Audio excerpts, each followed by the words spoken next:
Everyone, welcome back to my another blog. আশা করছি তোমরা সবাই ভালো আছো আর আমরাও খুব ভালো আছি।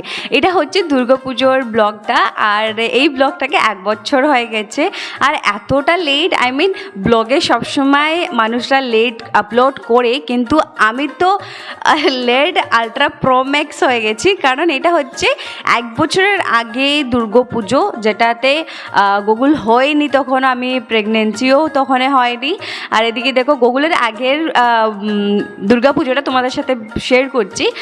ব্লগ করা আছে, অনেক ব্লগ করা আছে। ইভেন আমার ফোনের স্টোরেজটা যে এত ফুল হয়ে গেছে ভিডিওতে, কি আর বলবো। তো ভাবলাম একটু সময় বের করে তোমাদের সাথে শেয়ার করছি আর কি। এটা হচ্ছে আমার শ্বশুরবাড়ির গ্রামের দুর্গাপুজো। তো আমাকে ঘট আনতে হয়েছে, তাই আমরা গিয়ে ঘট নিয়ে আসলাম। তারপরে দুর্গাপুর চলে আসছি আমরা সিটিতে। তারপরে এখানে প্রিয়ম আর আমরা সবাই মিশে প্যান্ডেল দেখতে যাব, কারণ আমরা বেরিয়েছি রাত্রে প্যান্ডেলে দেখতে বেরোলে কি এতটা ভিড় থাকে না, আর তুমি আরামসে দেখতে পারবে। আর কারণ তখন এত ভিড় থাকে না, না গাড়িও যায় না, দেখার কোনো জায়গায় পাও না। তাই আমরা রাত্রিরে বেরিয়েছি, সেই জন্য পুরো সাইলেন্স আছে, ভালো করে প্যান্ডেলগুলো ঘুরে ঘুরে দেখবো।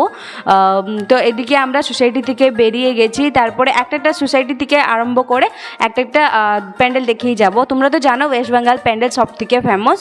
আর এদিকে দেখো আমি একটা নেট শাড়ি পরেছিলাম আর দিদিভাই একটা জামা পরেছিল, আর আমরা বেরিয়ে গেছি দেখতে। আর রাস্তাটা আমরা গাড়ি পার্কিং করে, আর দেখো এত রাত হয়েছে তাও কিন্তু এতটা ভিড় যে আমাদের গাড়ি ওই দূরে রাখতে হলো, আর দূরে রেখে দিয়ে আমরা হেঁটে হেঁটে যাব প্যান্ডেল দেখতে। কারণ প্যান্ডেল দেখতে গেলে হেঁটে হেঁটে না গেলে না সেই মজাটা আসে না। তা আমি যেহেতু আমার এটা 2nd বছর আমি এখানে প্যান্ডেল দেখে, তো এখানে দেখো আমরা বেরিয়ে গেলাম।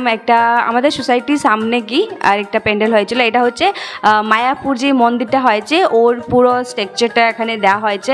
আর এত সুন্দর আর এত বড় ছিল, আমি আর কি বলবো।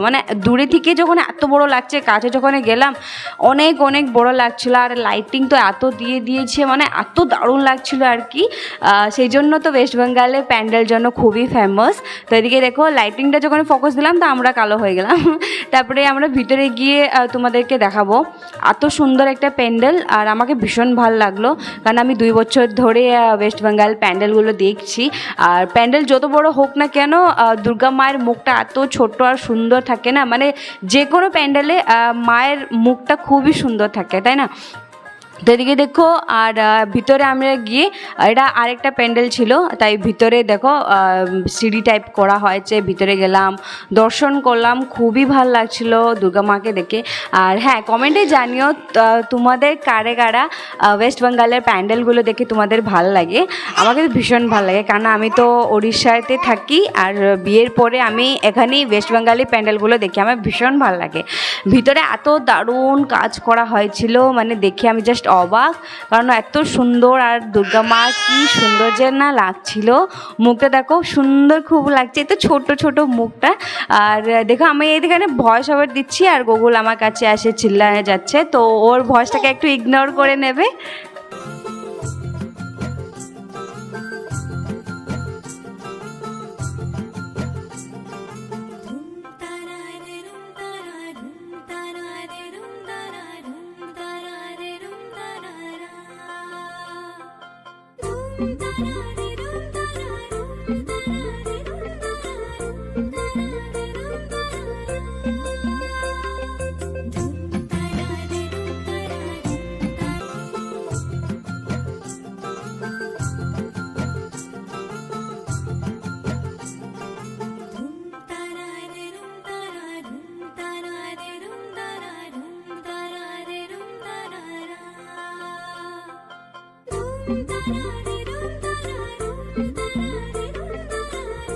এতগুলো প্যান্ডেল দেখার পরে আমি ভাবলাম যে একটু আমার স্লো মোশন একটু ভিডিও বানিয়ে দেবে, যেমন আমি ঠাকুর কাছে ঢুকি।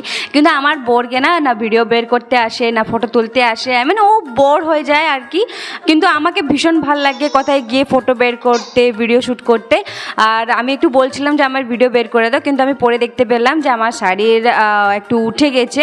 কিন্তু ও তো অতটাও আমাকে একবারও বলেনি, কারণ ও অতটা ধ্যানই দেয় না। কিন্তু আমাকে পরে খুব খারাপ লাগলো যে একটা ভিডিও আমার ভালো আসে আসেনি। যাক, আমি কিছু কিছু সেলফি বের করেছি, ওইটুকুই আমার কাছে অনেক বড়। তো তোমরা সঙ্গে থাকা, দেখতে থাকো, সব প্যান্ডেলগুলো তোমাদেরও শেয়ার করা হয়ে যাচ্ছে।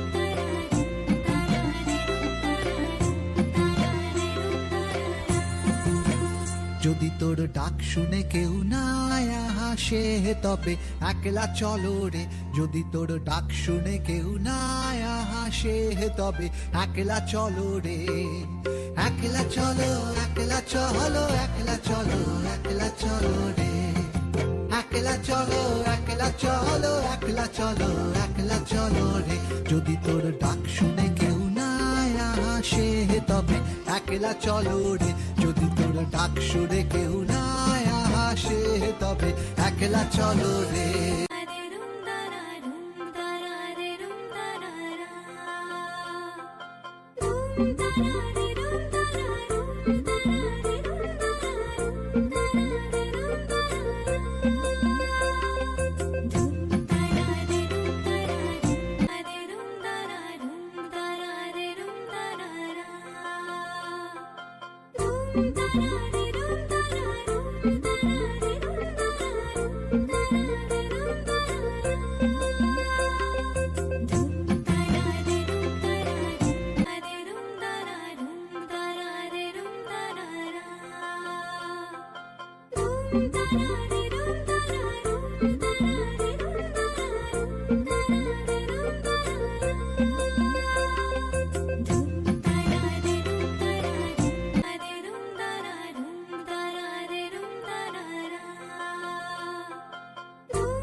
হচ্ছে লাস্ট প্যান্ডেল, অনেক প্যান্ডেল দেখা হয়ে গেলে এবার বাড়ি যাব। তো দেখা হচ্ছে নেক্সট ব্লগে।